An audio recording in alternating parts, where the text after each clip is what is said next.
கடலூர் மாவட்டம் சேத்தியாத்தோப்பு அருகே நெய்வேலி என்எல்சி நிறுவனம் சுரங்க விரிவாக்க பணிகளை மேற்கொள்ள பலத்த போலீஸ் பாதுகாப்புடன் வருகை தந்த நிலையில் அதிகாரிகளை முற்றுகையிட்டு கிராம மக்கள் கடும் வாக்குவாதத்தில் ஈடுபட்டனர். மக்களுக்கு ஆதரவாக புவனகிரி அதிமுக எம்எல்ஏவும் போராட்டத்தில் ஈடுபட்டதால் பரபரப்பு ஏற்பட்டது. இது தொடர்பான கூடுதல் விவரங்களோடு இணைகிறார் எமது செய்தியாளர் வினோத். வணக்கம். அவர்களுடைய கோரிக்கை என்னவாக இருக்கு? விவரம்.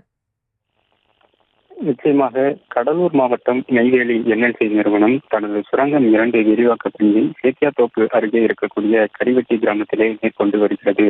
பெரும்பாலான மக்களுக்கு இழப்பீடும் வேலைவாய்ப்பும் வாழ்வாதாரமும் வழங்கி இருக்கக்கூடிய தொழில்களில் குறிப்பிட்ட ஒரு சில மக்களுக்கு மட்டும் தற்பொழுது வரை என்எல்சி நிறுவனம் வாழ்வாதாரமோ வேலைவாய்ப்போ வழங்காமல் இழுத்தடித்து வருகிறது.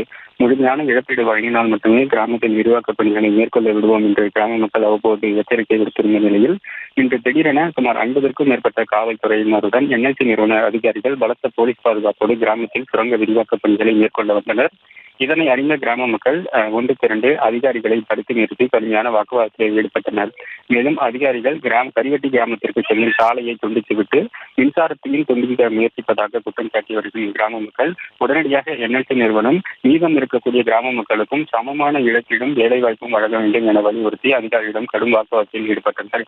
இதுகுறித்து தகவல் அறிந்த புவனகிரி சட்டமன்ற உறுப்பினர் அருண்மொழி தேவன் சம்பவ இடத்திற்கு சென்று மக்களுக்கு ஆதரவாக அதிகாரிகளிடம் பேச்சுவார்த்தை நடத்தினார். மேலும் சேத்தியாத்தோப்பு டிஎஸ்பி இடம் பேச்சுவார்த்தை நடத்திய புவனகிரி சட்டமன்ற உறுப்பினர் மக்களின் அனைத்து கோரிக்கைகளையும் நிறைவேற்றிய பின்பு சுரங்க விரிவாக்க பணிகளை மேற்கொள்ள வேண்டும், இல்லை என்றால் அதிமுக சார்பாக போராட்டம் நடத்துவோம் என்று எச்சரித்தார். மேலும் பாமகவினரும் அந்த போராட்டத்திலே பங்கேற்க வருகை தந்ததால் ஒரு பரபரப்பான சூழல் நிலவியது. மேலும் காவல்துறையினர் பொதுமக்களிடம் பேச்சுவார்த்தை நடத்தி சுரங்க விரிவாக்க பணிகளை மேற்கொள்ள மாட்டோம் என்று உறுதியளித்ததால் என்எல்சி நிறுவன அதிகாரிகள் திரும்பி சென்றனர்.